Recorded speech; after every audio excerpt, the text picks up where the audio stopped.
Aleluia. Você está preparado para ouvir o Hugo Paz?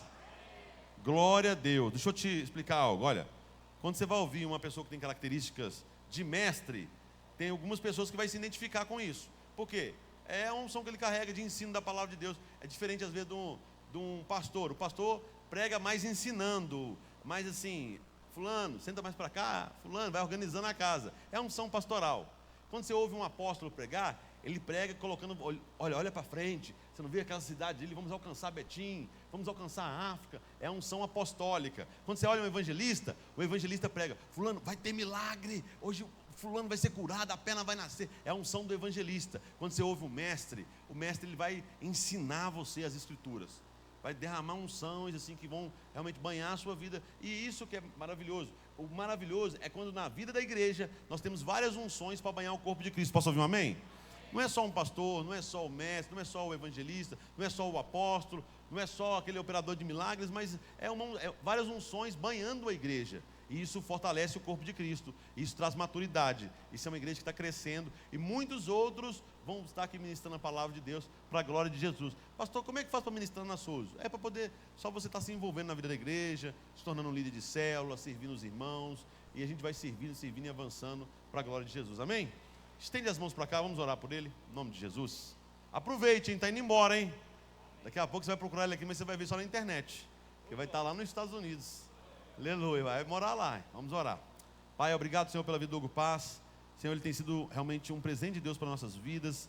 Que o Senhor possa, Senhor, realmente usá-lo nessa manhã como um canal do Senhor para nos admoestar, para nos pastorear, para nos fortalecer, para nos inspirar, Senhor, em nome de Jesus Cristo. Senhor, para poder, de fato, conduzir a tua igreja gloriosa a realmente olhar para o Senhor com sabedoria e graça, em nome de Jesus. Amém.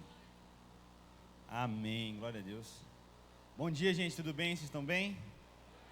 Glória a Deus, né? Como o pastor Alex falou muito bem, né? Eu tenho me envolvido aí, estou envolvido na vida da igreja, tenho servido aí, faço parte da liderança de uma célula de jovens também, poderosa, sobrenatural. Eu também faço parte da equipe de música, como você viu aqui muito bem.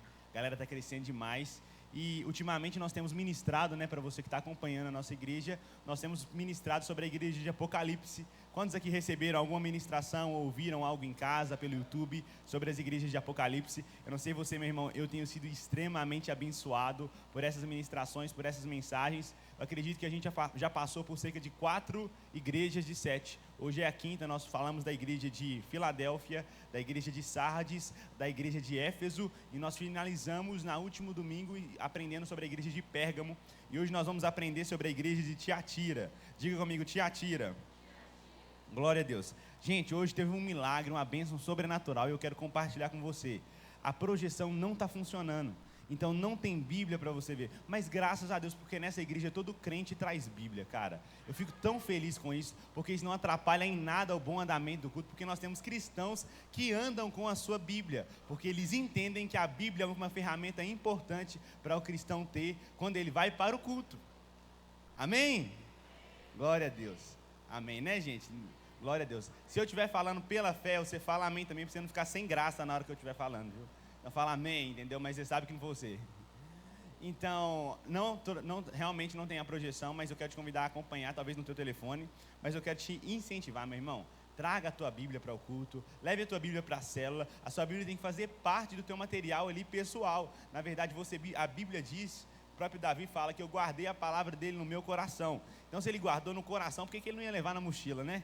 Se o coração, que é algo bem mais importante do que a mochila, se no coração ela deve estar guardada, na nossa mente, fisicamente também, eu quero te inspirar. E eu, pessoalmente, ainda gosto de trazer de papel. Tem gente que gosta do tabletzinho, iPad.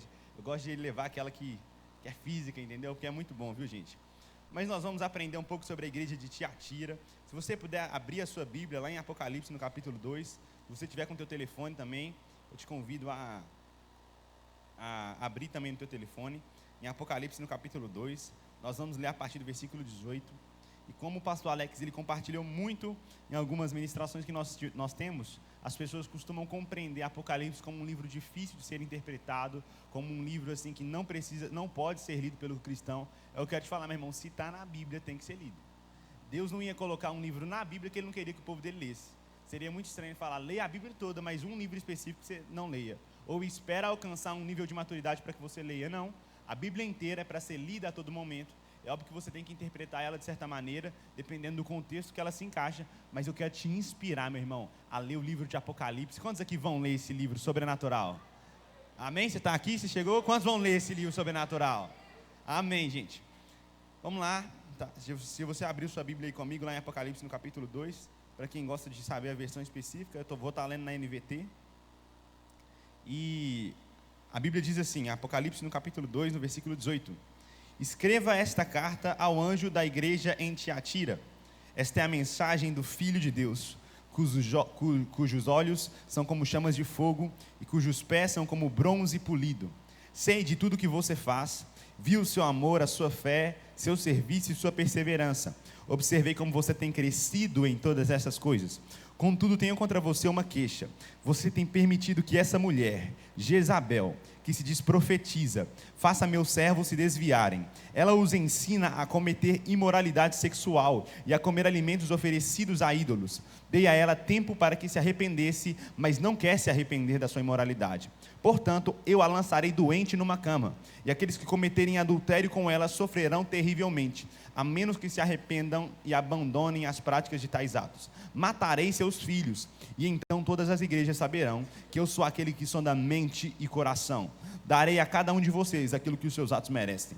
Tenho também uma mensagem para o restante de vocês em Tiatira, que não seguiram esse falso ensino, as verdades mais profundas que vêm de Satanás. Não lhes pedirei coisa alguma, senão que se apeguem firmemente ao que já têm até que eu venha. Ao vitorioso, que me obedecer até o fim, eu darei autoridade sobre as nações. Ele as governará com cetro de ferro e as despedaçará como vasos de barro. Ele terá a mesma autoridade que recebi de meu Pai, e também lhe darei a estrela da manhã. Quem tem ouvidos para ouvir, ouça o que o Espírito diz às igrejas. Você pode fechar os seus olhos nesse momento. Pai, muito obrigado pela sua palavra. Nós honramos ela nessa manhã. Nós cremos que ela é o fundamento que criou o mundo. Nós cremos que ela veio aquilo que veio primeiro. Tudo foi criado por meio da sua palavra. Tudo foi criado para a sua palavra. Nós não cremos que a sua palavra é um livro difícil de ser interpretado. É um livro antigo que não tem atualidade. Pelo contrário, Pai, nós cremos que a sua palavra ela é mais real do que o jornal de amanhã. Nós cremos que a sua palavra é lâmpada para os nossos pés. Ela é luz para o nosso caminho. A Bíblia diz também, Senhor, que a exposição das tuas palavras dá luz e dá entendimento aos simples. Eu declaro a sua palavra trazendo entendimento nos corações nessa manhã, trazendo clareza, trazendo revelação, trazendo percepção espiritual. Eu creio que enquanto nós estivermos ministrando, a sua palavra própria vai ministrar de maneira pessoal e particular o coração de cada um. E por meio disso nós vamos ser, Senhor, edificados, nós vamos ser construídos, nós vamos ser alicerçados debaixo de uma revelação segura e firme de quem é Jesus, em nome de Jesus, amém. Quem crê, diga um glória a Deus. Oh, glória a Deus. Então, gente, contextualizando para você um pouco, né, sobre essa cidade. Tiatira é uma cidade, Pérgamo é uma cidade. Todas essas cidades, a Bíblia diz que eram as cidades onde a igreja estava estabelecida. A igreja de Tiatira, a cidade, na verdade, de Tiatira, é uma cidade que hoje, na verdade, o nome dela, ela é conhecido por o nome de Aksar. É uma cidade que não tem mais esse nome de Tiatira. Ela ficava mais ou menos a 60 quilômetros de Pérgamo, que era a segunda cidade, a cidade anterior que nós estudamos na semana passada. Ela era uma cidade que ela não era tão conhecida como as outras. A gente aprendeu aqui sobre cidades como Éfeso. Éfeso tinha uma importância histórica muito grande, cultural, pelos templos que residiam lá e pela a história que tinha passado por aquele povo. Tiatira já não era assim, era uma cidade bem simples, era uma cidade muito comum, era uma cidade mais ou menos, meus irmãos, que elas viviam basicamente, o comércio da cidade era pautado na produção de tinta, que naquela época era algo bem novo para a época, na produção também de vários tecidos, inclusive de púrpura. Na verdade, em Atos, para quem já leu o livro de Atos inteiro, sabe que lá vai falar sobre uma mulher que se converteu chamada Lídia. E Lídia era de Tiatira. Ela estava em Filipos, mas ela era de origem de Tiatira e ela trabalhava com comércio de púrpura, de tecidos com cores específicas, que era algo que rodava muito na cultura de lá. Então, como eu falei para você, não era uma cidade muito conhecida, mas era uma cidade estratégica, gente. Tiatira era uma cidade estratégica. Por quê? Porque ela fica mais ou menos hoje, aonde é ali a divisa da Ásia com a Europa. Então ela era um ponto estratégico entre dois continentes extremamente grandes, extremamente importantes, os maiores que nós temos no nosso mundo. E as mensagens que chegavam naquele lugar poderiam facilmente ir para a Europa ou ir para a Ásia de maneira tranquila. Então era uma cidade divisa desses dois lugares. E era uma cidade idólatra, como a maioria das cidades que nós estudamos. A cidade de Tiatira, ela adorava deuses como Zeus, adorava deuses como Ártemis, que era a Diana dos Efésios, e também adorava Apolo, que era considerado filho de Deus, que era Zeus, porque Zeus, não sei se alguém já estudou um pouco sobre a mitologia grega, é o deus mais importante do povo grego, é o deus que carrega essa primazia, e Apolo era filho de Zeus. Então, ele sendo filho de Zeus, ele era o filho de Deus, ele era aquele que eles adoravam naquela cidade, era muito reconhecido. Por que o que eu estou te falando muitas coisas sobre o contexto? Porque quando você lê essa carta, como nós vamos ler mais uma vez, você vai compreender muitas coisas do porquê Jesus falou. Porque Jesus estava falando para um povo específico, então ele falava de uma maneira específica. Ele falava num contexto que o povo ia entender. Para que você fique mais fácil, meu irmão, de compreender, eu separei a carta em alguns pontos, que a gente pode tirar, e a gente vai ler ela por partes, sobre a apresentação de Jesus, os elogios de Jesus, as críticas de Jesus, o conselho de Jesus e as promessas de Jesus. Nós vamos começar pela apresentação. Se você está com a sua Bíblia e volta para o versículo 18, nós lemos até o versículo 29. Você pode voltar para o versículo 18.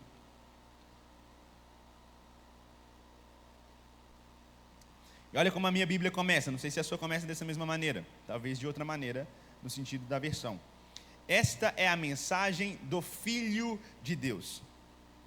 Eu quero checar aqui, nessa versão aqui que eu também estou lendo, fala assim: estas coisas diz o Filho de Deus.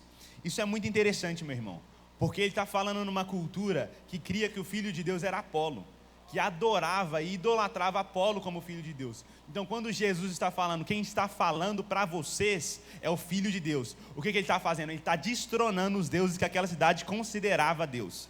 Aquela cidade considerava Apolo como um Deus, considerava Apolo como alguém que precisava ser adorado. Então, quando Jesus, ele se apresenta, você pode ver que em cada carta ele se apresenta de maneira específica para aquela igreja. Quando ele está dizendo, eu sou o Filho de Deus, ele está falando, Apolo não é filho de Deus, Zeus não é o verdadeiro Deus, eu sou o Filho de Deus. Diga comigo, Jesus é o Filho de Deus.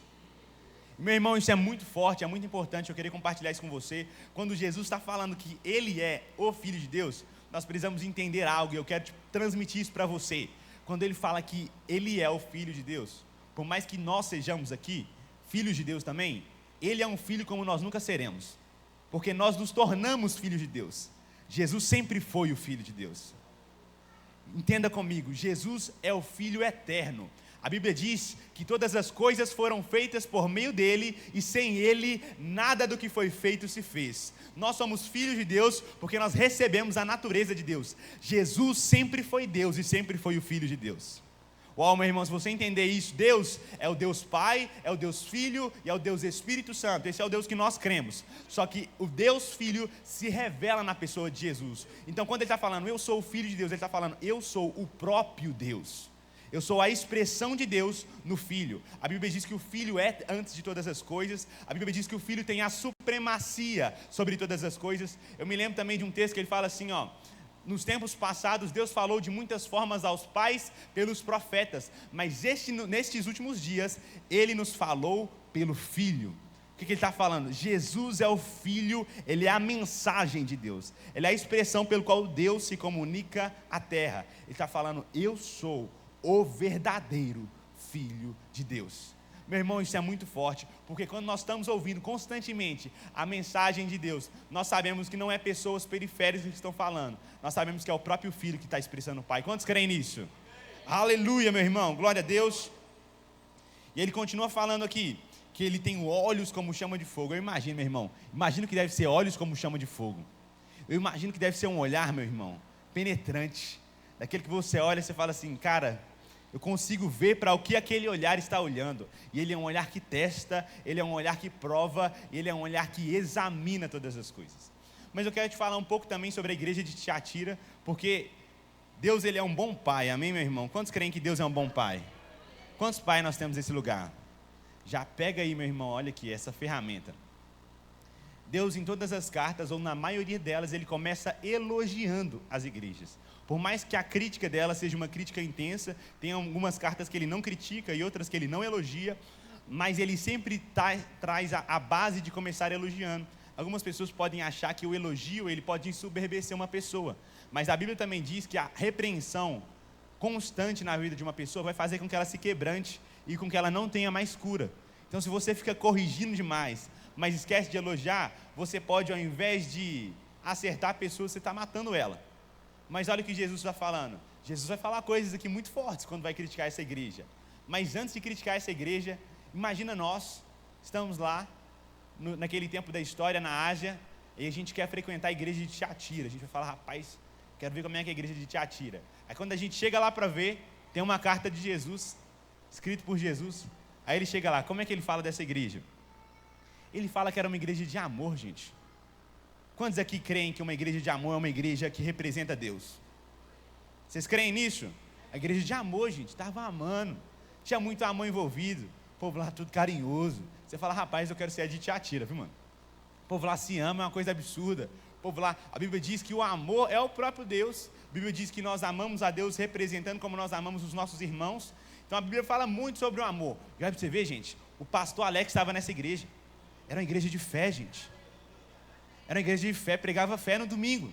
Eu creio, ó, tal, pá, aquela coisa toda, velozmente lá para cima e para baixo, no louvor de Tiatira.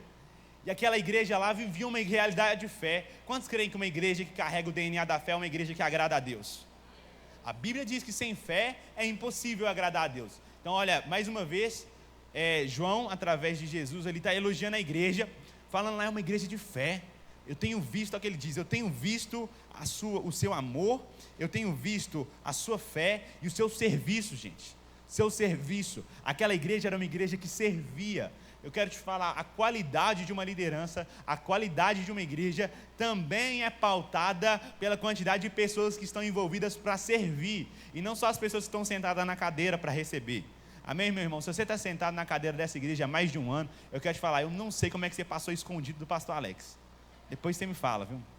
Porque o raio-x é daquele jeito, ele passa ali, ó, entendeu? Ele te identifica ali e fala assim, não, eu já tenho um lugar para você, entendeu? E meu irmão, isso é muito importante. Nós precisamos ser uma igreja de serviço. O serviço vai revelar o quanto nós temos recebido de Deus. Porque eu quero te falar, se você só tem recebido e não tem entregado nada, o evangelho ainda não tem sido produtivo na sua vida. Tem sido só o que você recebe, que você se beneficia, mas quando você serve, você dá aos outros. Quantos gostam de uma igreja que serve? Você gosta, meu irmão? Eu quero te falar, você queria fazer parte da igreja de Tiatira? Nenhum amém. Eu acho que é só porque vocês leram a carta inteira que vocês estão falando isso, viu? Mas imagina que você estava lendo pela primeira vez, né? Você não tinha lido tudo que estava falando. Mas olha, além disso tudo, meu irmão, era uma igreja de perseverança. Perseverança é bênção demais, gente. Perseverança é assim, ó. Aquela igreja que continua na fé, continua no amor. A fé é o que começa na tua vida espiritual, mas a perseverança é o que te sustenta na tua caminhada espiritual. Tiago diz assim, que a nossa perseverança, ela vai chegar ao ponto de não ter nenhum defeito, para que nós sejamos maduros e íntegros e em nada deficientes. Então uma igreja de amor, uma igreja de fé, ó meu irmão, que igreja sobrenatural, uma igreja de serviço, uma igreja de perseverança. Mas eu quero te falar o último ponto que Jesus falou sobre essa igreja. Preste atenção nisso, olha o que ele disse. Ele disse que era uma igreja de amor, de fé, de perseverança, de serviço, e ele diz assim, ó: e as tuas últimas obras mais numerosas do que as primeiras. O que significa isso? Era uma igreja em crescimento. Preste atenção comigo, se ele está falando que as últimas obras eram maiores do que as primeiras, era porque aquela igreja estava em avanço, estava no ano do transbordar, estava crescendo na igreja, tinha gente chegando, tinha gente fazendo parte da equipe de música, rapaz, estava uma coisa louca, estava tanto de liderança, aquela coisa tudo. A igreja estava com um alvo de 40 células e o Paulo estava quebrando na fita, estava quase chegando em 40 células. Então Jesus, ele enaltece o crescimento daquela igreja. Mas eu quero te falar algo, meu irmão, quando nós vamos falar sobre crescimento, o crescimento acelerado não é sinal de aprovação de Deus. O crescimento acelerado não é sinal de aprovação de Deus. Preste atenção, se você tem um filho seu, e hoje é muito perceptível isso, normalmente naquela fase ali da adolescência, é uma fase que o teu filho, ou alguém que você conheça, ela passa por um crescimento acelerado. Por quê? Talvez aquilo que ele não tinha crescido durante anos, de maneira natural, ele espicha de uma maneira que você fala assim, cara, o menino fica grande. Às vezes as mulheres já começam a entrar naquela fase mais específica da mulher, o homem também começa a entrar naquela fase, e ele se torna, agora está crescendo o cabelo no bigode, é uma coisa absurda. Você fala assim, gente, o meu menininho, o meu bebezinho, agora ele não é mais tão bebê assim. Mas olha que interessante, ele pode ter crescido naturalmente, mas por dentro, às vezes, ele ainda tem uma mente de criança. Você vê que ele é grandão, ele veste roupa de gente grande, mas você olha por dentro, você vai começar a falar, rapaz, é um bebê ainda, bicho. Às vezes tem 20 anos, esse caso aí é um pouco pior, entendeu? Então, você pode perceber isso, meu irmão, que na fase normal, a criança cresce muito rápido quando chega à adolescência, mas ela ainda não amadurece. Significa que o crescimento externo não revela a maturidade interna. Significa também, meu irmão, que tamanho é diferente de consistência. Tamanho é diferente de consistência. Talvez você possa olhar para pessoas e falar, cara, é muito grande. Ou ela se expressa de maneira muito grande. É um pregador e você fala, não, é muito grande. O tamanho que você está vendo não significa que ele é consistente naquilo que ele está fazendo. Eu quero te falar, quando se tratar de Deus, ele não olha o seu tamanho. Deus rejeitou Saul e escolheu Davi. Ele não está ligando para tamanho. Saul, esteticamente falando, era alguém muito melhor para ser escolhido como rei. Mas Deus estava vendo a consistência de Davi e a inconstância de Saul nos seus posicionamentos. Tamanho aprova os homens, mas não te valida diante de Deus. Não te valida diante de Deus. Não mostra nada para quem Deus é, porque Deus não está olhando como um homem vê. Se você conhece a história de Davi, Deus fala muito bem através de Samuel. Eu vejo diferente de você, Samuel. O homem vê a aparência, mas Deus vê o coração. Meu irmão, e é no coração que nós temos que guardar. A Bíblia diz em Provérbios 4:23, acima de tudo que você deve guardar, guarde o seu coração. É o coração que Deus está observando o tempo inteiro. Deus não estava observando o crescimento dessa igreja, Deus não estava observando o avanço dela, o quanto ela estava hypada na internet, quantos seguidores ela tinha no Instagram, quanto que os pastores delas eram conhecidos na cidade, fora da cidade, se estava tendo muitas pessoas falando ou não do nome da igreja. Deus estava olhando para o coração daquela igreja. Eu quero te falar, meu irmão, aquela igreja não é só para os dias de ontem, não é para a gente olhar para ela para estudar como se fosse algo aquém de nós. Eu quero te falar, quando a Bíblia fala sobre isso, significa que Deus está aqui, nessa igreja, e observando as coisas da maneira como elas são, não da maneira como nós mostramos para as pessoas. Quando Deus fala, eu sou o Filho de Deus, significa que Ele está falando, eu estou passeando entre vocês. Quando você está fazendo a sua célula, eu estou lá na sua célula. Quando você está nos seus cultos, eu estou nos cultos. Quando você está nas reuniões, quando você está na academia de Açoso, quando você está em qualquer tipo de reunião, eu estou naquele lugar, eu estou vendo o que está acontecendo, meu irmão. Eu quero te falar, isso coloca um temor muito santo no meu coração, de entender que Deus está me observando, meu irmão. Quantos creem nisso? Aleluia. E olha que interessante, meu irmão, isso é muito forte, porque pega esse princípio comigo. Tudo que Deus está envolvido, primeiro cresce para baixo, para depois crescer para cima. Tudo que Deus está envolvido, Ele não se preocupa tanto com o crescimento externo, quando Ele se preocupa com o crescimento interno. Você vai olhar para a história de Davi, quantos conhecem aqui, a gente já falou desse homem. Davi foi alguém, meu irmão, que ele passou um bom período da vida dele, se preparando para o reinado, mas não reinando fisicamente. Ele teve um tempo de preparação extenso, mas quando ele chegou lá, a parte de crescer externamente, ele já estava completamente desenvolvido internamente. A Bíblia diz que aquele homem que, Salmos no capítulo 1, bem-aventurado um homem que não se detém no conselho dos ímpios, que não se assenta na roda dos escarnecedores e que nem ouve o caminho dos pecadores, acredito que é isso, mas ele tem o seu prazer na lei do Senhor. A Bíblia diz que ele é um homem como a árvore plantada junto a ribeiros de águas. Como é que é uma árvore, meu irmão? A árvore foi Deus que criou. Como é que ela funciona? Primeiro ela estica as raízes para baixo e depois ela cresce para cima. Meu irmão, se a sua vida ela está pautada numa exposição que não tem um fundamento da palavra de Deus, de um relacionamento, ela está fadada a cair. Ela está fadada a cair. A Bíblia também diz, meu irmão, que a Bíblia diz que os justos eles são como o cedro do Líbano. Há uma ministração há muito tempo atrás, nós falamos um pouco sobre isso, o pastor Alex falou, e a gente compartilha na célula. Aí eu mostrei para os irmãos uma foto do cedro do Líbano. Não sei quem lembra que estava na minha célula, lembra quando eu mostrei, vocês lembram? Mostrei do cedro do Líbano. E o cedro do Líbano é uma árvore grandona, ela é muito grande mesmo. Só que olha a sacada do cedro do Líbano. Nos primeiros 3 anos, ela cresce 3 centímetros para fora. Nos primeiros 3 anos de plantação do cedro do Líbano, 3 centímetros dela cresce, ela fica tipo, bem pequenininha fora. Mas os estudos também revelam que ela cresce 1,5 metro para dentro da terra. 3 centímetros para fora, 1,5 metro para dentro, crescendo, crescendo, crescendo. Aí você fala, como que aquela árvore desse tamanhozinho virou essa árvore desse tamanhozão? Sabe por quê, meu irmão? Quem tem um bom fundamento é fácil de se levantar. Quem está bem enraizado é fácil de crescer. A Bíblia diz que nós precisamos aprofundar as nossas raízes e edificar sobre Jesus a nossa vida. Aprofundar as nossas raízes, edificar a sua vida. Edificar me fala de construção. Quantos já viram uma construção em andamento aqui? Já foi em algum lugar? Tu já viu? Lá estava construindo, né? Imagina aí a construção dos maiores prédios do mundo, o Empire State. Deve ser uma coisa absurda aquela construção, porque é um prédio muito grande. Mas quando sabem que antes eles subirem para cima, eles passaram um tempo trabalhando no fundamento daquela obra. Sabe por quê? Porque se eles subissem o prédio sem ter um bom fundamento, era perigoso para quem estava dentro. Meu irmão, se você se torna uma influência, seja onde você for, se você não tem bom fundamento, você é perigoso quem está sendo influenciado pela sua vida. Você se torna alguém perigoso para a obra de Deus. Sabe por quê? Porque a todo momento que você cai, você não cai sozinho. É isso que você precisa entender, meu irmão. Você não cai sozinho. Você não levanta sozinho. Tem pessoas que estão olhando para você. Tem pessoas que estão sendo influenciadas pela sua vida, na tua casa, na tua célula, no seu trabalho. Então sempre quando você lembrar e querer pecar, lembra, se eu cair, tem gente que vai cair. A Bíblia diz assim que é inevitável que os escândalos venham, mas ai daqueles por quem ele vem. Seria melhor que ele amarrasse uma pedra de moinho e se jogasse. Jesus está falando assim, ó, é melhor você se suicidar do que fazer outras pessoas a cair. E olha que ele abomina o suicídio. Mas ele fala, se for para fazer os outros cair, é melhor você se suicidar.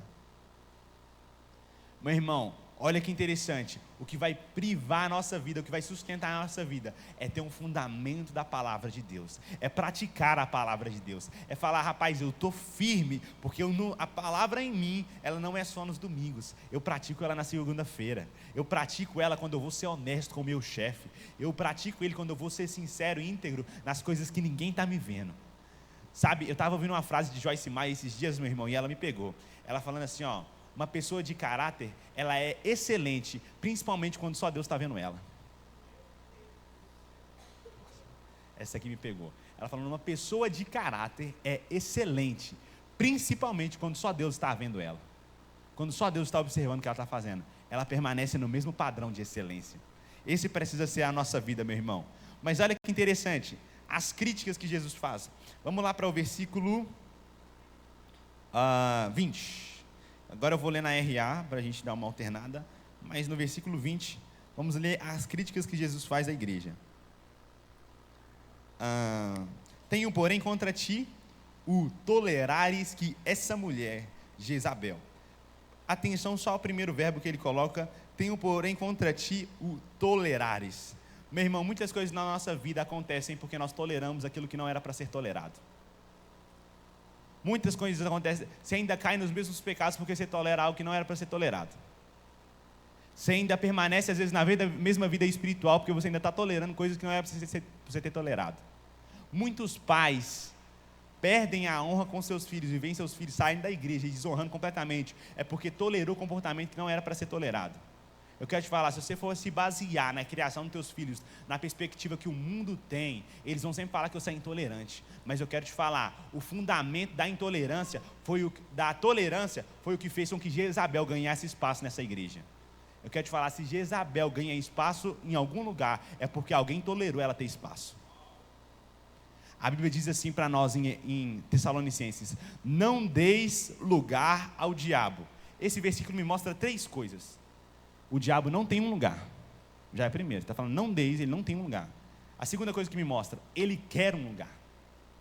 O diabo não tem um lugar, mas ele quer o lugar. E a terceira coisa que me mostra, só nós podemos dar o lugar.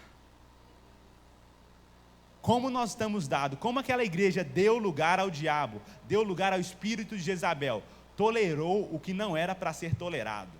Meu irmão, tem coisas na sua vida que você pode ter paciência, mas tem coisas na sua vida que você está tolerando, porque você tem medo de disciplinar.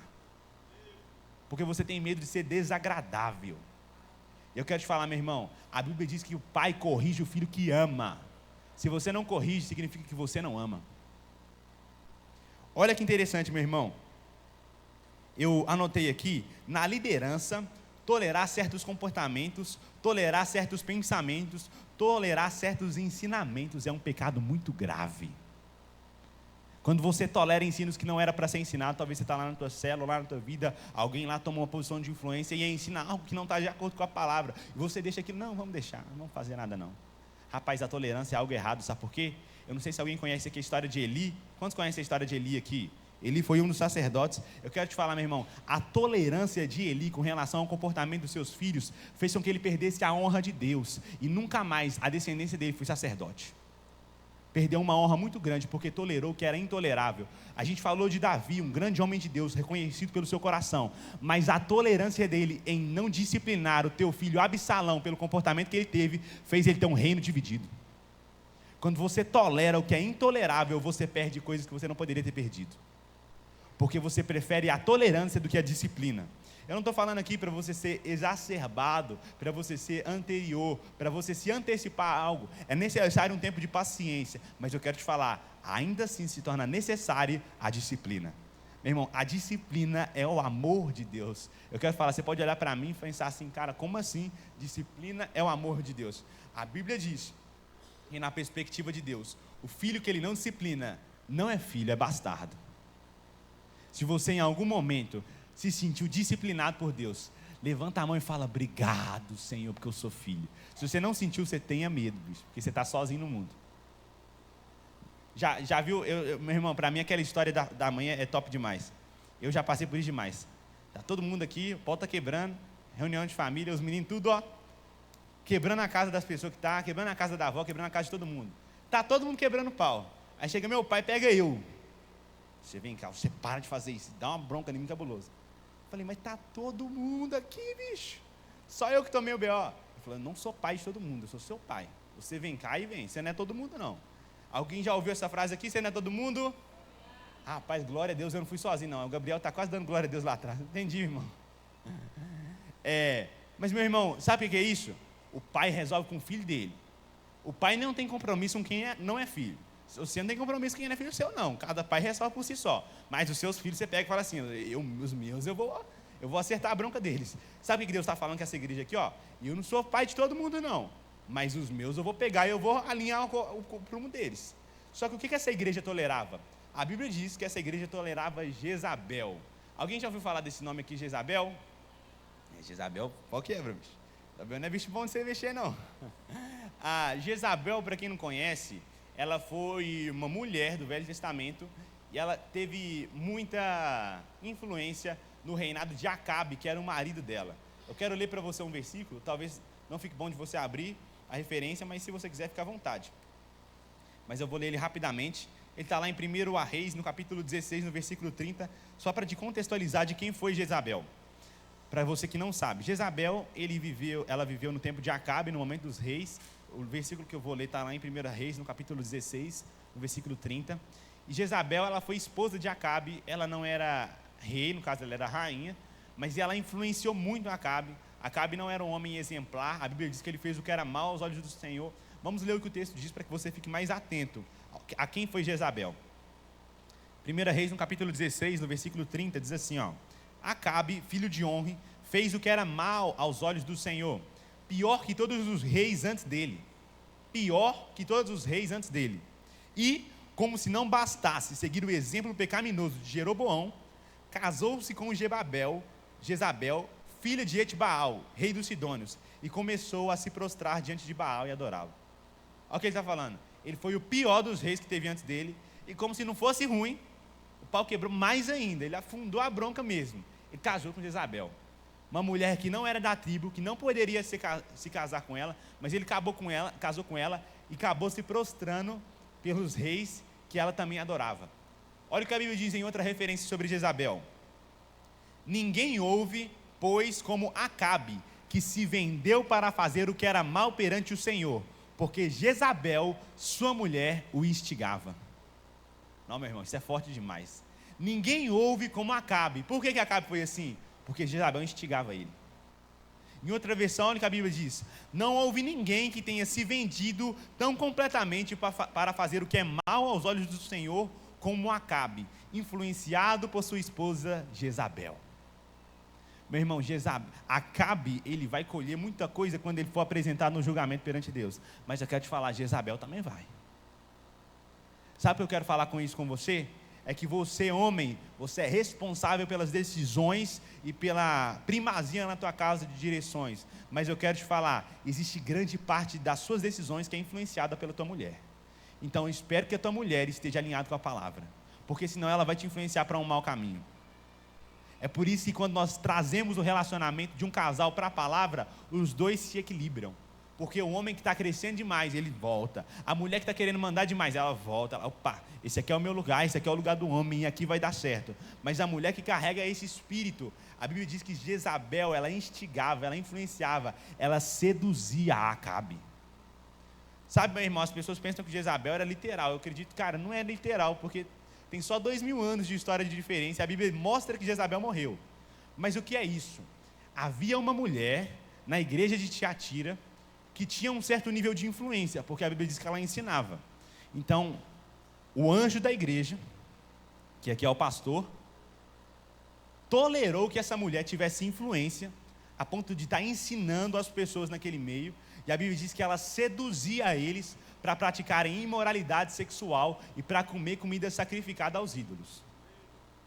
Pensa comigo, uma mulher que não era Jezabel, mas ela carregava esse espírito. Qual é esse espírito? Sedução, manipulação, uma influência errada para a palavra de Deus. Talvez você está olhando para essa história e pensando de maneira, cara, está muito longe de mim, eu nunca na minha vida faria isso. Mas se em algum momento você carregou ou teve o desejo de influenciar as pessoas à sua volta a terem um coração de desobediência, rebeldia, crítica contra a liderança ou fora da palavra, você estava operando sobre o espírito de Jezabel.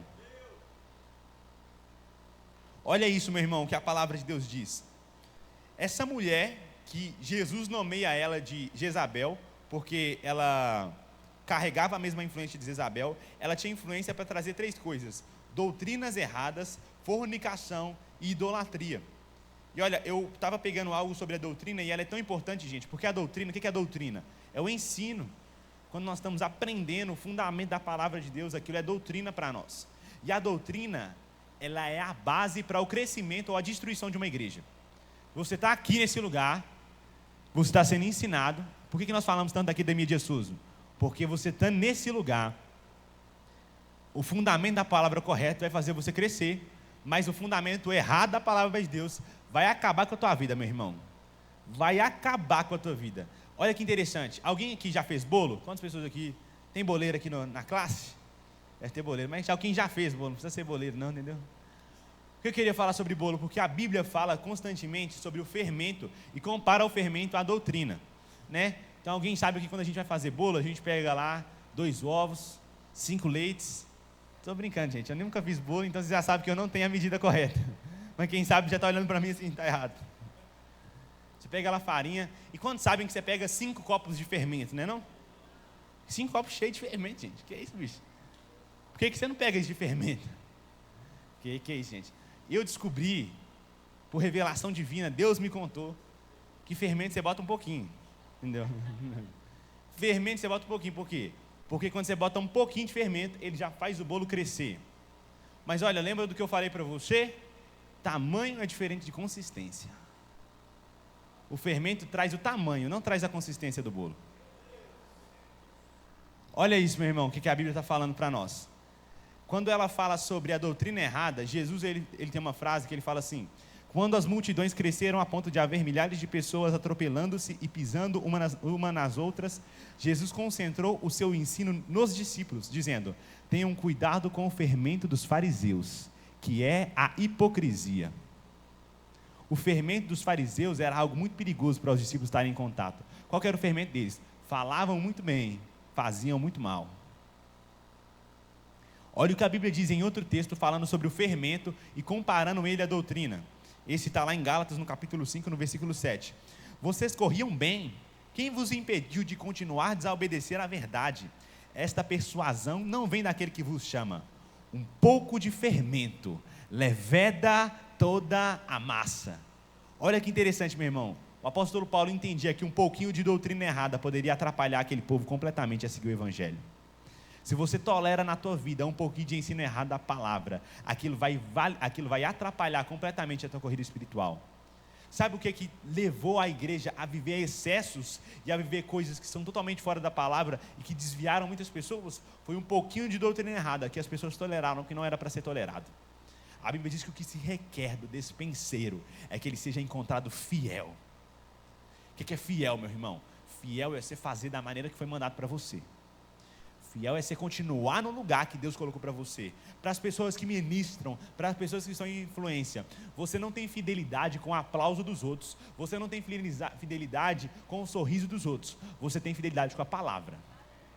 Sabe o que isso diz? E quando você está na tua célula, e tu tem lá um homem que ele está fazendo algo contra a palavra, e ele está querendo que batam palma para ele, porque ele está vivendo uma vida errada da palavra. A tua função como líder é repreender. Né? Encontrar o sorriso dele e falar para ele: está tudo bem, meu irmão, você é uma bênção para a nossa igreja. Continua assim que dá tudo certo. Meu irmão, você está fazendo um desserviço para ele, porque você está mostrando para ele que ele está certo quando ele está errado. Meu irmão, eu me lembrei agora de uma carta, eu acho que meu pai contou um pouco sobre ela aqui, mas faz muito tempo. É sobre um homem nos Estados Unidos que ele tinha cometido vários crimes e ele estava sendo penalizado por uma pena de morte. E ele escreveu uma carta para a mãe dele nos últimos dias da vida dele. Presta atenção nessa carta, gente, é muito forte. Ele escrevendo essa carta, ele fala assim: mãe, eu estou passando aqui para te criticar, eu estava querendo te repreender, porque se eu estou cometendo esses pecados hoje, eu estou recebendo essa pena de morte, eu tenho pena nisso, eu tenho culpa disso, mas você também tem muitas, porque quando eu roubei a minha primeira bala, você não me corrigiu. Quando eu menti a primeira vez para minha professora, você não me repreendeu. Você falou que aquilo era normal e eu poderia ter feito. Quando eu roubei o meu primeiro carro com os meus amigos, você não me corrigiu, você não me repreendeu, você não falou nada comigo. Então, eu reconheço os meus erros, mas eu reconheço que muitas coisas que eu estou vivendo hoje, eu não precisava ter vivido. Mas porque você não me corrigiu, hoje eu estou sendo lesado, estou sendo punido com a pena de morte. Eu quero te falar, quando uma liderança, ela escolhe tolerar e não corrigir, ela está fadando o destino das pessoas que estão debaixo dela. Se você está aqui nessa igreja, meu irmão, e você acha que devemos tolerar, ou que nós devemos sorrir, para quando você se comporta de maneira errada, para quando você age de maneira errada, para quando você está desalinhado com a palavra, meu irmão, nós estamos acabando com a sua vida, não estamos salvando ela. Olha isso, meu irmão. Como que era o processo de fermentação nos tempos antigos, né? Para quem não sabe, né? Não era como é hoje, não tinha o pó royal não, viu, gente? Dava para você comprar no mercadinho, não. Ainda estava em processo de inteligência. Mas basicamente eles deixavam uma massa, né? E ela deixava ao ar, porque o processo de fermentação ele é natural com a massa. Só que ele só demora muito tempo. Mas basicamente eles pegavam um pouco de uma massa antiga, que já tinha sido passado pelo processo de fermentação, e juntavam com a nova. Quando eles juntavam a massa antiga com a nova, a massa antiga que já estava fermentada contaminava, né, de certa forma, a nova, que ainda não tinha passado por esse processo, então a massa toda ficava fermentada. Quando nós pegamos uma doutrina errada e antiga da palavra de Deus, que não é mais coerente conosco, e juntamos com tudo que a gente tem da nova, a gente não salva a antiga, a gente destrói a nova. A gente destrói tudo que a gente recebeu. Meu irmão, é igual eu pegar para você esse copo de água aqui, ó. Vou pegar esse copo de água aqui, vou estar aqui para você. E eu vou falar para você que esse copo de água, ele tem 95% de água pura. Aquela eu vi saindo da torneira. Agora 5% é da Lagoa da Pampulha. Alguém quer beber para a gente aqui? Mas é só 5%, gente. É só 5%, eu estou falando sério. É só 5%. Se vocês quiserem, eu posso dividir com a mão na água que eu quero pegar. Eu separo os 5% que eu estou vendo aqui a olho nu. Eu separo os 5%, você toma só os outros 95% que é puro. Você quer tomar? Tem certeza que você não quer tomar, gente? Porque o que você compreende quando você trata da água? Que pode ter 1% de água impura, mas ela contamina 100% da pureza da água. Eu quero te falar, quando você vai receber da palavra, quando você está vivendo a sua vida, você pode ter 95% da doutrina correta, você pode estar ouvindo 95%, você pode estar obedecendo 95%, mas se o 5% está errado, acabou com tudo. Olha isso, meu irmão. Quando se trata da doutrina da palavra de Deus, eu quero te inspirar a abrir sua Bíblia lá em 2 Timóteo, 1 Timóteo, na verdade, no capítulo 4. Timóteo, um discípulo de Paulo, foi muito inspirado por ele para correr a tua vida espiritual, para pastorear a igreja de Éfeso, a qual ele ficou à frente por muito tempo da sua vida. Em 1 Timóteo, no capítulo 4, no versículo 1, a Bíblia diz assim, ó: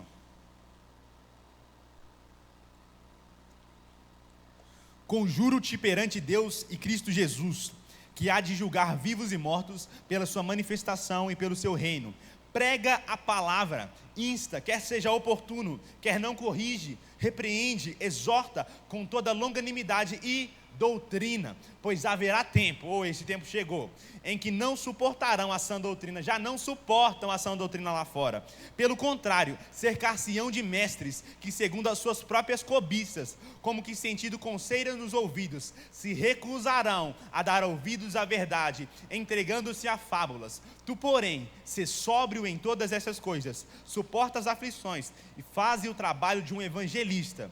Cumpre cabalmente o teu ministério. Meu irmão, esse dia não está muito longe da gente. Esse dia são dias onde nós estamos vivendo. As pessoas estão sentindo coceira quando nós falamos sobre alguns princípios da palavra de Deus, mas o quanto você negocia dessa palavra vai tirar a pureza que ela carrega. Olha o que a Bíblia diz sobre o pastor Timóteo. A Bíblia diz assim, ó: se você transmitir essas instruções aos irmãos, você vai ser um bom ministro de Cristo, nutrido com as verdades da fé e da boa doutrina que você tem seguido. Quem que era Timóteo? Era um ministro que ele era nutrido. O que é nutrido? Quando alguém é nutrido, ele está bem alimentado, ele está bem suprido do quê? Da verdade da fé e da boa doutrina que ele tinha seguido. Eu quero te falar, quando você é uma influência, o fato de você não carregar uma boa doutrina influencia as pessoas que você carrega a também não carregarem essa doutrina. A Bíblia diz que Timóteo tinha que ser um exemplo antes dele ser um pregador. Você precisa ser um exemplo antes de querer ser um pregador. Se as pessoas não conseguem imitar o seu comportamento, não espere que elas obedeçam o que você fala. Vou te falar mais uma vez, só para ficar gravado. Se as pessoas não conseguem imitar o seu comportamento, não espere que elas obedeçam o que você fala. Olha isso, meu irmão. Jezabel, ela seduzia as pessoas, né? Ela tinha esse espírito de sedução. Ela influenciava as pessoas a praticarem imoralidade sexual com ela, a se deitarem com ela, dormirem com ela, e para ela estava tudo certo. Não, Deus não está falando nada comigo não. E é doido porque todo mundo que está em pecado acha que nunca vai ser descoberto. Está de boa, está tranquilo. Não, está tudo certo. Vai ficar aqui de boa, está tranquilo. E ela praticava aquilo constantemente, ela ensinava a eles uma doutrina errada, ela achava que estava tudo bem, e Deus em silêncio, Deus não falando nada com ela. E naquele meio termo, a Bíblia diz que provavelmente, né, vou imaginar aqui, estava naquela igreja, o pastor estava lá, o anjo da igreja, aí Jezabel começava a ensinar. Jezabel ia lá, mas gente, Jezabel não era o nome daquela mulher, Jezabel é o nome que Jesus deu para aquela mulher. É a mesma coisa quando vai colocar um codinome para que ninguém fique sabendo quem que é. Era Jezabel. Jezabel para a gente é o fulano de tal. Sabe quando você vai falar o fulano de tal, que você não quer falar o nome da pessoa, mas você fala, fulano de tal me falou isso aqui. Era mais ou menos isso aqui. Então Jezabel estava lá para ensinar. Aí ela falava alguma coisa errada, aí a liderança olhava para ela e falava assim, não fala nada com ela não, está tudo certo, deixa ela de boa. A Jezabel vinha no culto, Jezabel estava lá, aí Jezabel estava com umas roupas assim que estava seduzindo as pessoas, ela estava lá com aquela motivação, então ela estava com as roupas que estava seduzindo as pessoas, aquela coisa tudo, os homens tudo olhando para ela, uma coisa absurda, não mexe com Jezabel não, Jezabel é uma bênção na vida da igreja, só. Jezabel ensina que é uma coisa maravilhosa, fala com Jezabel, não deixa Jezabel quietinha lá. E Jesus só olhando para Jezabel. Rapaz. Mas olha que interessante, meu irmão. Isso aqui é literal que eu vou ler para você. É exatamente o que aconteceria com Jezabel.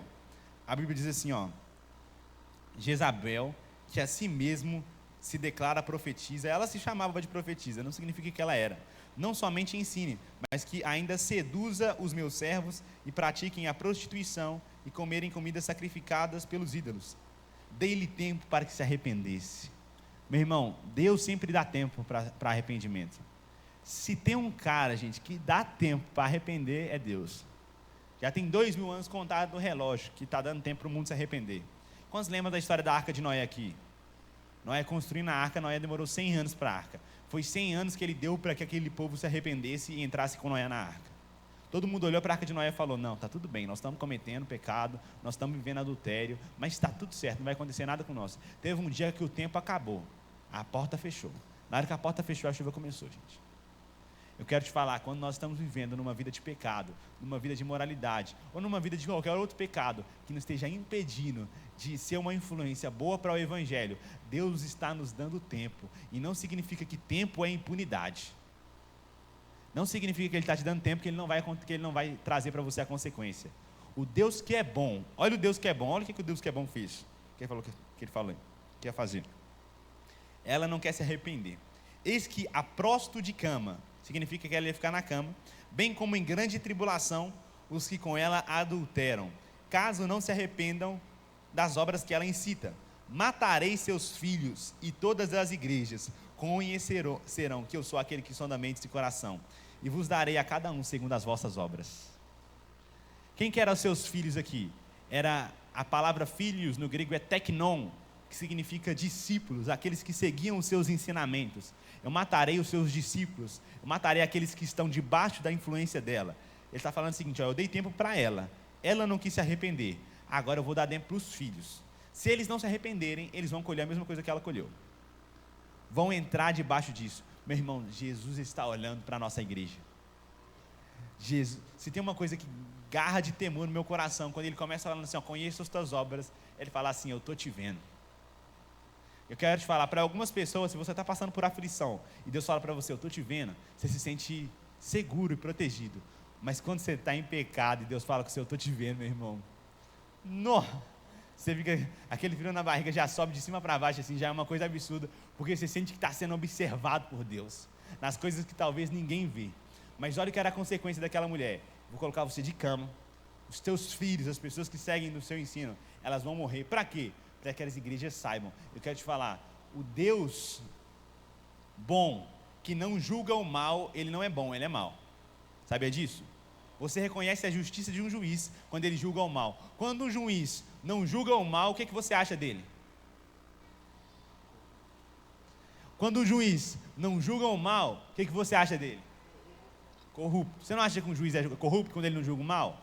Pois é, Deus que é o bom pai e o justo juiz, Ele fala, o mal está aí, eu vou julgá-lo. E é por isso que Ele é bom. Fala, cara, como que você pode ver um Deus de bondade? Ele falando isso tudo. É exatamente por esse motivo que Ele é bom, porque Ele é um justo juiz. Eu quero te falar, meu irmão, essa fidelidade de Deus, essa justiça de Deus, ela é tão forte, porque olha o que Deus continua falando aqui, através dessa carta. Ele fala isso para ela, e Ele deixa bem claro, no versículo,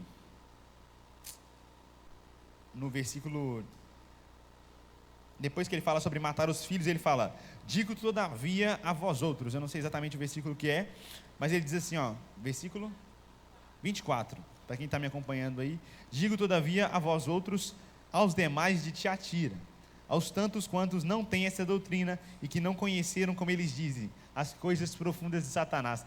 Cara, é um mal descarado você falar que o negócio é as coisas profundas de Satanás. Como que você consegue se deter a um ensino desse?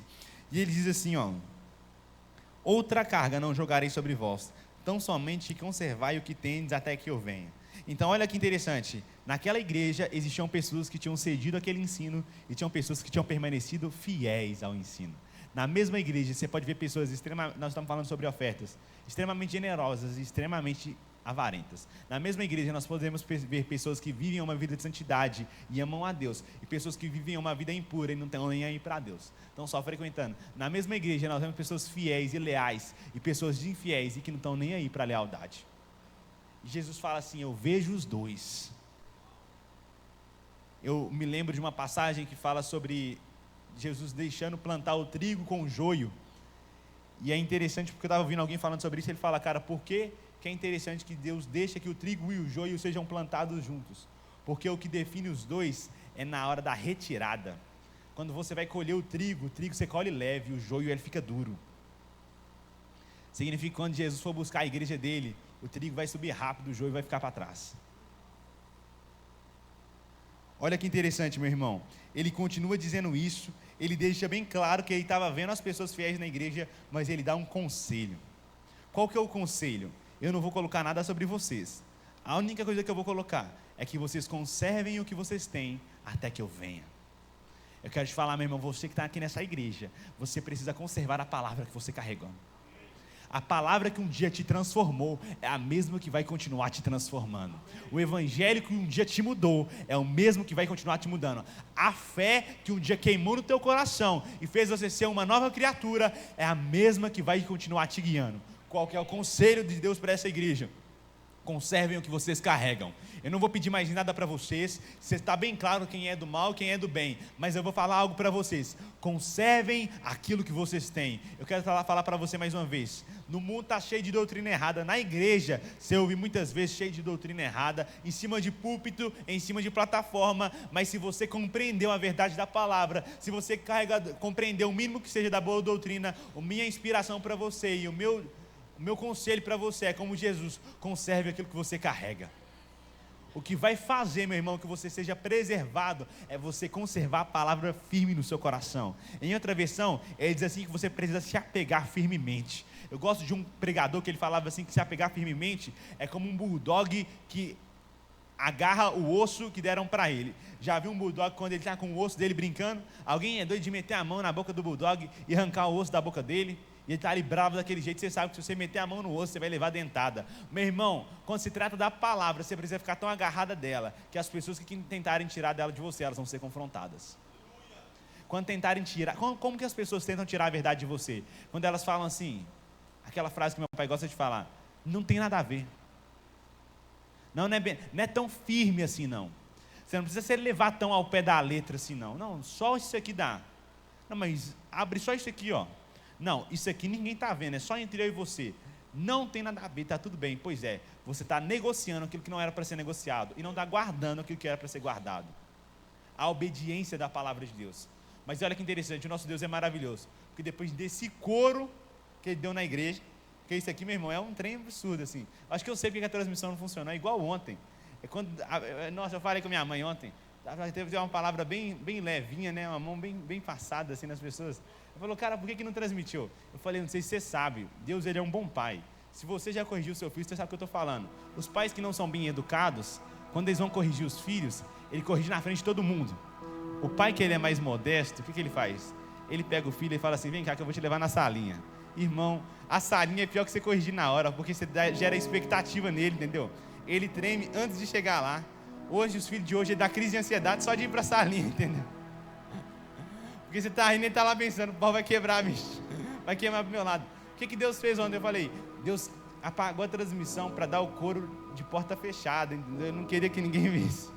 Aí eu já sei porque que hoje a transmissão não funcionou de novo. Eu vou mudar a palavra para ver se a transmissão dá certo à noite. Mas está na Bíblia, a gente prega, amém, gente? Glória a Deus. Mas olha a promessa que Deus deu para eles. Uma promessa que está conectada ao reino milenar que nós vamos passar após a volta de Jesus. Ao vitorioso que me obedecer até o fim. Diga: eu vou obedecer a Jesus até o fim. Agora diga com o coração grato: eu vou obedecer Jesus até o fim. Ele diz assim: ao vitorioso. O texto continua dizendo: eu darei autoridade sobre as nações, ele as governará com cetro de ferro e as despedaçará como vaso de barro. Significa que ele vai ter autoridade de juiz, e é exatamente isso que nós vamos viver no reino milenar. Nós vamos ter autoridade para governar como Jesus governa. Ele vai ser o rei supremo sobre a terra, mas ele vai dividir a sua autoridade com as outras pessoas, com os filhos vitoriosos dele, para que governem assim como ele governa. A Bíblia diz que por um só homem veio o pecado na terra, mas aqueles que receberam a abundância da graça e o dom da justiça reinarão em vida por meio de um só, Jesus Cristo. E ele continua dizendo assim, ó: ele terá a mesma autoridade que recebi de meu Pai, e eu também lhe darei a estrela da manhã. Meu irmão, a estrela da manhã é Jesus na Bíblia. Sabe o que ele está falando? Eu sou o seu maior galardão. Sabe o que ele está falando para a igreja hoje? De todos os galardões que você vai receber, de todos eles que vão ser benefícios por ter guardado a minha palavra, o maior galardão que vocês podem receber é a mim mesmo, me entregando a vocês. Você Pode ficar de pé no seu lugar. Chama a equipe de música aqui para frente. Meu irmão, se tem algo que nós precisamos carregar firmemente no nosso coração, é compreender que Jesus é o nosso maior galardão. Ele é a nossa maior recompensa. Hebreus no capítulo 12 me fala algo bem interessante. Ele fala que nós precisamos olhar firmemente para o autor e consumador da nossa fé, que ele, Jesus, ele em vista ou olhando para aquilo que ele ia receber, ele suportou a cruz. Meu irmão, muitas vezes vão ter fases na sua vida que vão ser fases de pressões, vão ser fases de problemas. Eu quero te falar, eu tenho certeza que nessa igreja muitas pessoas foram tentadas por Jezabel, foram tentadas a cometer imoralidade com ela, foram tentadas a ceder aos ensinos que ela promovia. Porque eu quero te falar, muitas vezes o ensino errado é mais fácil de ser obedecido que o ensino verdadeiro. Na verdade, uma das coisas que deixa o ensino errado sedutor é porque ele é fácil. Quando Deus chega para você, eu quero 100%, o ensino errado fala assim, não, 50% a gente, tá tudo certo. Fala, não, é mais fácil ir por esse caminho, é mais tranquilo, é menos sacrificial, eu preciso me entregar menos, eu vou morrer mais se eu precisar obedecer completamente a palavra. Pois é, mas do mesmo jeito que meu pai falou, já que nós temos que imitar Jesus, Jesus acabou a vida dele morrendo. A vida de Jesus na terra foi uma morte seguida de morte. Morreu para ele mesmo, morreu para as vontades dele, e ele finalizou morrendo de verdade. Mas eu quero te falar, quando as pessoas te matam, eu quero te falar, você literalmente está morto. Mas Jesus deixou bem claro, ninguém toma a minha vida, eu a dou. Quando você entrega a tua vida, Jesus te ressuscita. Quando as pessoas precisam te matar, significa te confrontar, te afrontar, e você cai num lugar de morte e sacrifício, você está pagando por aquilo. Mas quando você se entrega àquele lugar, Jesus te dá vitória naquele lugar. Eu quero falar, meu irmão, enquanto uma igreja talvez está surgindo aí com a mentalidade de Jezabel, ou com uma mentalidade de trazer um ensino errado, nós precisamos nos levantar nesse tempo e nos mostrar como uma igreja fiel à palavra de Deus. Sabe por quê? Porque a luz vai ficar mais clara quando a escuridão for mais forte. Quanto mais forte é a escuridão, mais forte é a luz de quem carrega. A tua luz, meu irmão, lá no teu trabalho, lá na tua família, lá na tua empresa, precisa ser uma luz carregada do Evangelho, carregada da palavra de Deus. Precisa ser uma fidelidade que as pessoas olham para você e falam, cara, ele é bitolado na palavra de Deus. Eu penso, que coisa boa para ser bitolado, meu irmão. Tem tanta gente que é bitolado em carro, em qualquer outra coisa que não dá benefício nenhum, para você falar assim, eu sou focado na palavra, eu sou focado no Evangelho, eu não abro mão dele. Eu quero te falar, isso te faz um discípulo e não uma multidão. Multidão, ela se move pelo milagre, ela está em busca de quem está dando primeiro poder, mas eu quero te falar, as trevas também têm poder. As trevas também têm algum tipo de sobrenatural. Talvez muitas pessoas podem ter experiências de ir em outras religiões e ver que poder acontece lá, mas eu quero te falar, o poder que se manifesta lá não chega nem aos pés do nome de Jesus. A Bíblia diz que Ele deu um nome que é sobre todo nome, amém, meu irmão? Aleluia. Eu queria orar com você, nesse sentido, porque eu percebo que muitas vezes nós precisamos carregar a palavra de Deus. Nós precisamos não negociar essa verdade. Às vezes nós negociamos ela, às vezes nós negociamos o Evangelho, às vezes nós abrimos mão desse comportamento que a palavra de Deus nos mostra que é a verdade, nos mostra que é aquilo que nós precisamos seguir. E talvez em algum momento você tenha pecado sobre isso, tenha pecado sobre carregar esse Evangelho, sobre carregar essa influência. Eu quero orar com você nessa manhã. E antes disso, eu queria também perguntar aqui nesse meio, se talvez você esteja frequentando essa igreja, talvez você esteja vindo aqui pela primeira vez e ainda não tem passado pela experiência do novo nascimento. Você está olhando aqui, Jesus escreveu para uma igreja. A igreja é a igreja dos filhos, as pessoas que aceitaram a Jesus como o Senhor e Salvador no seu coração. Talvez você está nesse lugar aqui hoje e ainda não passou por essa oração, ou não fez essa decisão pública de fé. Você está me ouvindo aqui agora e está falando assim, eu ainda não tomei essa decisão. Esse é o momento de você tomar. Como você vai saber que é você que precisa tomar essa decisão? Eu gosto de pensar que o Espírito Santo, ele é o maior alerta de todos. Ele está no teu coração agora, ele está falando, é você que precisa tomar essa decisão, é você que precisa passar por essa experiência. Meu irmão, essa experiência vai transformar a tua vida, vai mudar a tua história completamente, vai fazer com que você que tinha tido um nível de revelação de Jesus, vai ter um nível realmente mais profundo do Evangelho, mais profundo da palavra de Deus, mais profundo daquilo que Ele carrega. Será que tem alguém aqui no nosso meio, antes que a gente possa orar por todos, que talvez ainda não tenha passado por essa experiência de novo nascimento, ainda não tenha passado por essa experiência de aceitar Jesus, de fazer essa decisão pública de falar: eu aceito Jesus como meu Senhor e Salvador. Tem alguém no nosso meio aqui dessa maneira? Aleluia. Estou compreendendo então que todos estão salvos, é isso mesmo? Faz o seguinte, faz aquela coisa que a gente já faz, pergunta para a pessoa que está do teu lado aí, fala assim: é com você que Deus está falando? Responde rápido se for você, meu filho. Ajuda o pregador, entendeu? Assim, prega para ele, fala: aceita Jesus rápido. Aleluia, glória a Deus. Meu irmão, eu também queria compartilhar com você, porque se em algum momento você tem passado por essa fase de, assim como essa igreja, abrir mão do ensino verdadeiro, abrir mão do ensino fiel da palavra, abrir mão daquilo que Deus tinha falado que é inegociável, tolerar o intolerável. Às vezes na tua vida você está tolerando pecados que não era para você estar mais tolerando. Às vezes na tua vida você está tolerando uma frieza espiritual que é fruto de falta de intencionalidade da sua parte. Porque às vezes quando se trata de sacrifício, a gente sacrifica para o trabalho, a gente sacrifica para o futuro, mas para Deus a gente negocia em sacrificar. Eu quero te convidar, meu irmão, a orar comigo nessa manhã. Eu quero te convidar a vir aqui na frente para que nós podamos orar para você. Se você tem se percebido nesse lugar: cara, eu tenho tolerado pecados na minha vida que não era para me tolerar mais. Eu tenho deixado de sacrificar coisas que já era para eu ter passado essa fase, já era para eu ter vivido essa vida. Eu quero te falar, tem muitas vezes que eu tenho que me colocar nesse lugar. Eu preciso parar de tolerar aquilo que é intolerável. Eu preciso começar a viver uma vida fiel ao Senhor. Eu quero te falar, enquanto existem igrejas que pregam uma mentira, existem igrejas que carregam o evangelho da verdade. E nessa igreja, nós temos uma fidelidade com a palavra da verdade. Nós somos fiéis a isso. Quantos creem nisso? Você pode fechar os seus olhos nesse momento. Senhor, em nome de Jesus, Pai, eu quero orar sobre a vida dessa igreja, sobre a vida de cada pessoa que está aqui nos ouvindo de maneira física.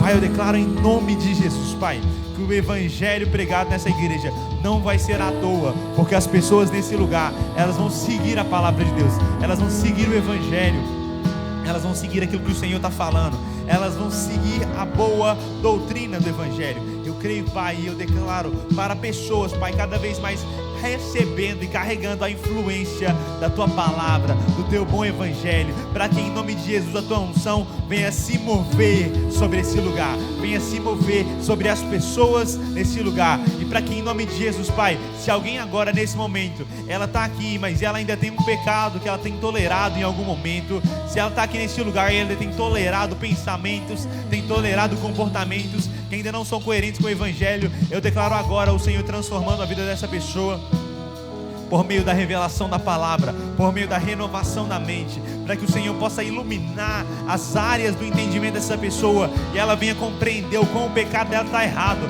E eu declaro agora em nome de Jesus, o Senhor marcando ela nesse momento, marcando o espírito dela, marcando a mente dela, para que ela venha em nome de Jesus ser transformada pela palavra de Deus, para que ela venha ser mudada pela revelação da sua palavra, para que em nome de Jesus o evangelho de Deus, Pai, venha ser pregado ao coração dela, venha iluminar a mente dela, e ela venha ser transformada, para que cada vez mais ela venha obedecer fielmente a Tua palavra, em nome de Jesus, em nome de Jesus. Vamos louvar o Senhor nesse momento.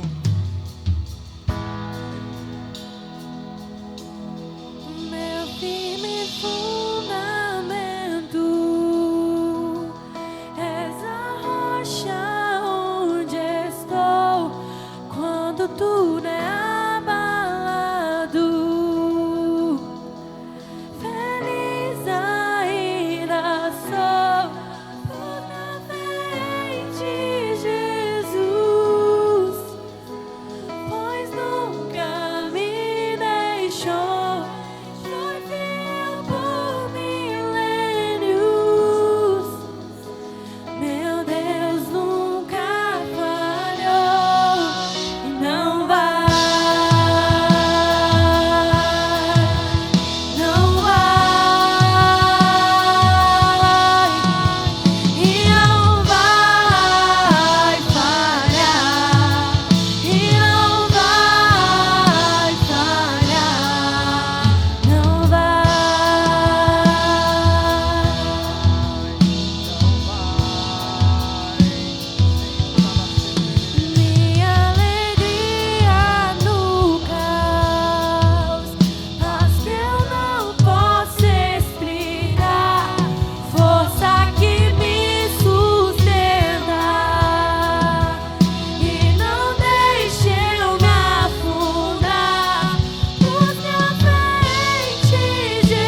Diga comigo, meu Deus é um firme fundamento. Diga mais uma vez, o meu Deus é um firme fundamento. Meu irmão, na palavra de Deus você pode confiar, nela você pode se alegrar, nela você pode ficar seguro e firme de que todos os dias você tem pão caindo do céu, meu irmão. Uma das promessas que Deus diz é que maná escondido seria dado para os vitoriosos. Sabe o que maná? Maná é comida que cai todo dia do céu fresca para você. Eu quero te falar, se você em algum momento passou fome espiritual e não teve o que comer, hoje você está saciado com a verdade da palavra de Deus. Você está completamente provido, você é completamente suprido. Nada do que o mundo possa te oferecer possa mudar a tua vida ou possa te alimentar mais do que a verdade da palavra de Deus. Ela é lâmpada para os nossos pés, ela é luz para o nosso caminho, ela está fundamentando o nosso futuro e ela está transformando a nossa vida. Diga, a palavra de Deus está transformando a minha vida. Aleluia, quantos creem nisso? Glória a Deus que você crê. Meu irmão, aleluia. Nós estamos finalizados, meu irmão. Nós tivemos esse culto pela manhã. Se você for crente mesmo, quiser apanhar mais um pouco, você vem no domingo à noite. Tô brincando, meu irmão. Tô brincando. Gente que gosta de couro tá com problema, tô brincando, gente. Mas eu quero te convidar realmente a convidar outras pessoas, chamar talvez alguém da tua célula que não veio para estar presente no domingo à noite. Nós vamos ser abençoados. Eu vou falar para o pastor Alex mudar o pregador para ver se alguma coisa acontece. Estou brincando, mas foi uma bênção. Eu quero te desejar um ótimo final de semana, um ótimo domingo. Convide alguém aí da tua igreja para almoçar, amém? Leva ele pro Baby Beef, pro Outback, para algum lugar legal, entendeu? Em nome de Jesus, amém. Glória a Deus, viu, gente? Nós estamos finalizados. Nem dá para dar tchau para transmissão, né? Porque não tem transmissão hoje, não. Mas tchau para você que está na câmera aí.